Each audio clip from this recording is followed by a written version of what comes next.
Assalamualaikum warahmatullahi wabarakatuh. Halo teman-teman semua, kita akan membahas kembali tentang konservasi energi, yaitu konservasi yang ketiga ya di persamaan atur.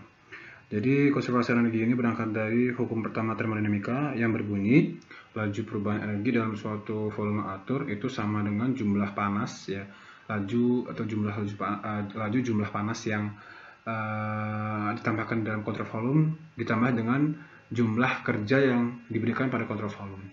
Nah, jadi kita bisa melihat bagaimana bentuk persamaannya itu dari kita sudah sudah kita bahas bahwa apabila ada suatu variabel general terhadap waktu, itu kita bisa mencari perubahan variabel general terhadap waktu tersebut ya. Misalnya ada variabel general per satuan massa. Nah, maka variabel general persatuan massa ini kita bisa mencari laju perubahannya terhadap waktu itu dengan cara ya kita substansial derivatif itu d besar d per dt, kemudian kita kalikan dengan massa jenis dan kita kalikan dengan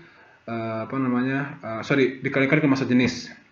Nah, oleh karena itu untuk mencari perubahan energi di dalam sebuah kontrol volume kita bisa mencari dengan kita berikan substansial derivatif dari energi per dt dikalikan dengan massa jenis dikalikan dengan volume dari kontrol volume tersebut. Ini kita bisa mencari laju perubahan energi di kontrol volume tersebut.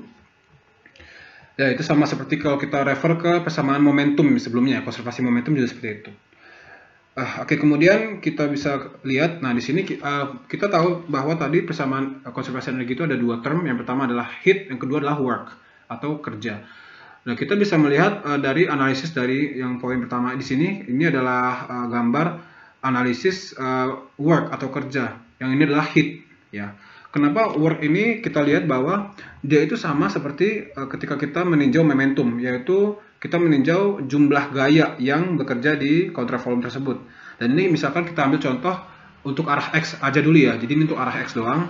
Kita tahu bahwa di momentum itu untuk arah X ada gaya akibat tegangan normal dan gaya akibat tegangan tangensial dari surface force. Nah, ini berbeda dengan momentum. Kita tahu bahwa kerja itu kan gaya dikali dengan kecepatan. Ya, kerja per waktu ya. Oleh karena itu di sini dari gaya itu kita kalikan dengan kecepatan. Di sini kita lihat bahwa ini kita kalikan U, ini kita kalikan U, kemudian juga ini kita kalikan U. Ini kita kalikan U. Nah, ini jadi bedanya hanya dikalikan dengan U ya agar menjadi daya atau kerja per waktu. Nah, kemudian di sini ada heat. Kalau heat kita hanya melihat heat flux yang masuk dan keluar dari kontrol volume, maka kita bisa lihat bahwa di sini ada heat flux yang keluar, di sini juga heat flux yang masuk di bidang X. Nah, kemudian kita jumlahkan seperti pada konservasi momentum, kita jumlahkan semuanya, kita resultan jumlah semua. Dan kemudian kita jumlahkan dengan resultan dari dari persamaan ini dari heat ya. Kemudian ya ini kita heat. Nah, dengan cara yang sama kita juga bisa mencari untuk arah Y dan arah Z. Jadi apabila ini arah X, arah Y, arah Z, kemudian kita jumlahkan semuanya, maka akan jadi seperti ini. Kita sudah ingat bersama dari persamaan momentum ya, kita akan dapatkan seperti ini ya. Ada tegangan normal XX, ini kan untuk arah X, kemudian ada tegangan normal YY, ada tegangan normal ZZ, kemudian terhadap DX, kita turunkan terhadap DX, terhadap D, terhadap DZ. Ya, ini teman-teman bisa pakai analisis kalkulus ya, secara analitik teman-teman akan dapat seperti ini ya. Jadi ini sudah bentuknya ini X, Y, Z ini sudah gabungan semuanya nih, X, Y, dan Z. Jadi ini kan di dalam bagannya hanya X, jadi teman-teman tambahkan dengan Y dan Z dengan cara yang sama, maka akan dapat persamaan seperti ini. Nah, di sini semuanya sudah nyampur. Nah, kemudian di sini ada minus ya dari heat ya. Oke. Kenapa minus? Karena kita tahu bahwa dari hukum Fourier dari heat conduction kita tahu bahwa nilai seperti ini ya. Ada minus sehingga jadi di sini kita substitusikan jadi plus gitu ya. Nah, baik. Kemudian kita bisa tahu bahwa setelah kita mendapatkan persamaan ini, coba kita lihat slide berikutnya. Di sini kita mendapatkan bahwa ya dari tadi kita mendapatkan persamaan ini dan ini akan berubah menjadi seperti ini. di mana di sini kita substitusi dari Qx ini kita ubah menjadi minus K dot T per dot X ya. Ini dari hukum Fourier. Kemudian jadi seperti ini ya. Ini kita masukkan jadi seperti ini, minus jadi plus semua. Adapun di sini, nah ini di bawah ini adalah gabungan dari sini nih. Ini gabungan dari sini. Kenapa? Kita tahu bahwa di sini kita lihat di sini. Ini kan ini adalah kalau kita lihat bawah ini adalah fungsi disipasi. Di mana fungsi disipasi ini seperti ini, maka ini ya ini diubah menjadi fungsi disipasi ya. Di sini ada term fungsi disipasi. Adapun ini secara kalkulus, secara analitis kita bisa tahu bahwa ini kan semuanya tegangan tangan ini viskos semua ya, tegangan viskos semua ini, viskos stress surface. Nah, di sini kita tahu bahwa kalau kita ingatkan dulu kita membahas di persamaan konsep persamaan momentum dari analisa deformasi laju deformasi di hukum Newton hukum Newton bahasan deformasi dari Newton ya, analisis hukum Newton itu kan yang tegangan normal ini, nah yang tegangan normal ini kan sama dengan P ditambahkan dengan P ya, khusus untuk tegangan normal X, Y, dan Z ini kan sama dengan P atau pressure yang bekerja terhadap permukaannya tegak lurus ditambah dengan tegangan surface normal ya, atau tau XX. Makanya di sini kan ada tau YY, ada tau YY, di sini ada tau XX, ini tau ZZ. Ini semuanya masuk ke fungsi disipasi. Adapun yang P-nya itu dia terpisah jadi sendiri di sini. Makanya di sini ada P. Ini awalnya dari di sini, pecahan dari sini nih. Ini kan tension XX, tension ZZ itu adalah P ditambah tau XX gitu ya. Teman-teman bisa refer kembali di appendix A di buku CFD Practical Approach ya. Maka sehingga kita bisa tahu bahwa ini terpisah, maka P-nya keluar jadi seperti ini ya. Oke.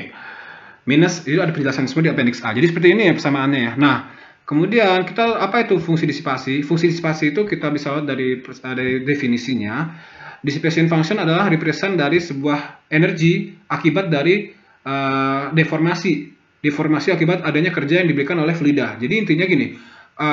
Jadi kerja tersebut itu bisa diekstrak atau bisa berasal dari energi mekanik ataupun energi lainnya. Kemudian energi tersebut akan mendeformasi fluida, menyebabkan fluida itu bergerak. Nah, kemudian yang mana energi ini ya, yang menggerakkan fluida ini kemudian akan dikonversi menjadi apa? Menjadi heat, menjadi panas. Ini disebutnya disipasi, gitu ya.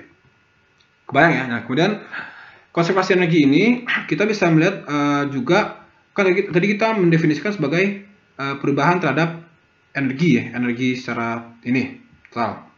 Nah, di sini kita akan mencoba mendekatkan konservasi energi ini hubungannya dengan entalpi seperti itu ya. Nanti kita tahu kenapa kita harus menggunakan entalpi. Ini menurut saya saja gitu. Jadi kita bisa melihat bahwa di sini kalau kita sudah belajar banyak ya di mekanika fluida itu bahwasannya energi yang dikandung dalam fluida itu kebanyakan dia adalah termnya adalah total energinya itu adalah energi kinetik, energi dalam, dan energi potensial gravitasi. Nah, kita tahu bahwa energi potensial gravitasi itu kan dari energi potensial. Energi potensial ini kan sebenarnya gaya body ya. Kan gaya energi potensial akibat adanya gaya gravitasi. Nah, gaya gravitasi ini kan kita telah bahas di konservasi momentum, itu adalah gaya body, di mana itu kita jadikan sebagai sumber. Jadi tambahan, source term. Jadi term tambahan. Jadi kita tambahkan sebagai adanya source term.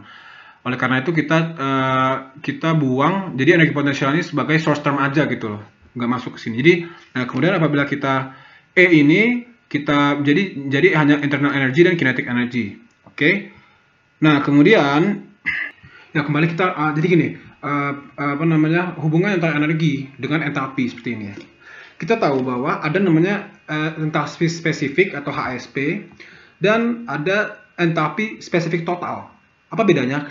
Kalau kita refer dan teman-teman ingat-ingat kembali belajar termodinamika, kita tahu bahwa pengertian dari entalpi spesifik adalah energi dalam dijumlahkan dengan tekanan.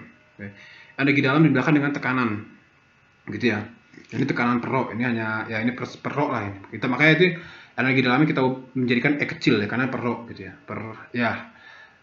Nah, adapun di sini ini kan spesifik ya. Jadi entalpi spesifik itu pengertiannya energi kinetik dijumlahkan dengan energi dalam. Kemudian energi spesifik total itu adalah entalpi spesifik total itu adalah entalpi spesifik total itu adalah entalpi spesifik yang ini dijumlahkan dengan energi kinetik. Jadi udah entalpi spesifik total. Jadi entalpi spesifik dijumlahkan dengan energi kinetik. Maka kita bisa tahu bahwa entalpi spesifik total atau H itu sama dengan energi, ya ini kan kita tahu energi ini kan spesifik energi ini kan ini tadi definisinya kan, internal energy ditambah kinetic energy. Ini ya. Adapun potensial kita jadikan source term, jadi kita nggak usah pertimbangkan dulu. Di sini E dijumlahkan dengan tekanan per rho massa jenis. Kita bisa tahu bahwa jadi seperti hubungannya. Jadi H sama dengan E ditambah P per rho. Di mana E-nya ini energi kinetik tambah internal energy dan ini ada P per rho. Oke, gimana cara menghubungkannya dengan konservasi energi? Maka kita lihat di sini ya. Saya menggunakan sebuah kalkulus kecil-kecilan di sini ya. Kita sudah memiliki dua persamaan yang tadi kita sudah bahas. Tadi persamaan dari kita analisis dari sebuah analisis volume atur ya. Kita dapat persamaan seperti ini kan, tadi ini ada fungsi disipasi, kemudian ini ada persamaan kayak gini. Kemudian tadi kita melihat dari entalpi dan dari energi di sini ya, ini specific energy. Maka kita ada dua persamaan. Nah, bagaimana kita menghubungkannya? Ini saya menggunakan sebuah kalkulus kecil-kecilan. Kita tahu bahwa tadi H sama dengan atau entalpi spesifik adalah E atau energi spesifik dari fluida dijumlahkan dengan tekanan per rho. Maka kita akan misalkan rho itu konstan. Misalkan di sini kita mengkalikan kedua ruas dengan rho, maka akan menjadi seperti ini ya. Rho kali H, dari sini rho kali E tambah P. P-nya hilang.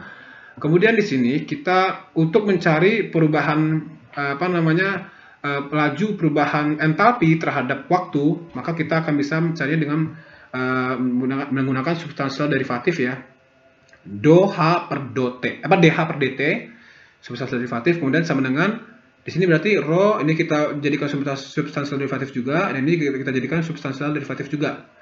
Adapun massa jenis kita keluarkan di luar karena adapun ini kan ya udah hilang massa jenisnya. Baik, jadi seperti ini ya. Kemudian apabila kita refer, kan kita tahu bahwa entalpi itu adalah Cp kali delta Cp dt ya. Perubahan entalpi itu kan kita tahu bahwa di termodinamika Cp per dt ya. Cp per dt di sini Cp per dt atau delta perubahan temperatur. Cp ini ingat teman-temannya Cp. Nah, kemudian panas spesifik kalau nggak salah ya. Nah, kemudian di sini kita tahu bahwa tadi ya dari persamaan ini rho dE per dt, maka ini kita bisa substitusi menjadi di sini. Jadi seperti ini ya. Ya, ini persamaan kita masuk ke sini karena ini rho dE per dt. Kemudian di sini kita tahu bahwa dP per dt ini kan substansial derivatif, maka kita tahu bahwa menjadi do P per do T tambah U do P per do X tambah V do P per do Y tambah W do P per dZ. Ini kan pengertian dari substansial derivatif. Kemudian di sini kita menggunakan analisis kalkulus. Ini kita masuk ke ruas kanan, fokus di ruas kanan. Kita bisa tahu bahwa ini kalau kita ini kan menggunakan aturan turunan, maka akan menjadi seperti ini ya. Ini U ya, ini kan do U ini jadi seperti ini. Yang pertama itu kita turunkan do U per do X, ini do U dV per do Y, dan ini do W per do Z. Adapun P-nya itu jadikan konstanta, jadi keluar semua. Maka jadi seperti ini ya. Minus P do U per do X tambah do V per do Y tambah do W per do Z. Ini turunan untuk perkalian. Masih ingat teman-teman semua ya. Kemudian di sini yang kedua adalah term ketika yang diturunkan itu P. Berarti kan U-nya jadi konstanta. Berarti do P per do X, do P per do Y, do P per do Z, U, V dan W-nya jadi konstanta, jadi keluar nggak diturunkan. Sehingga menjadi seperti ini. Nah, kemudian nih dia akan dicoret nih, kehapus ya, coret. Sisalah do P per do T. Maka hasilnya jadi seperti ini gitu ya teman-teman semua. Hasil jadi seperti ini ya. Maka kalau kita lihat di slide berikutnya, maka hasilnya akan seperti ini gitu ya. Nah, ini dia hasil seperti ini. Adapun katanya ya, ini di most practical fluid engineering problems, local time derivative of pressure ya, dan disipasi functionnya diabaikan karena nilainya tidak berpengaruh besar. Nah, kemudian untuk special case kita untuk dua dimensi, maka kita akan, dan kemudian thermal conductivity constant, konservasi energi bisa menjadi seperti ini, disediakan seperti ini. Ya, baik, itu saja yang bisa kita sampaikan, semoga bermanfaat. Sekian, terima kasih. Wassalamualaikum warahmatullahi wabarakatuh.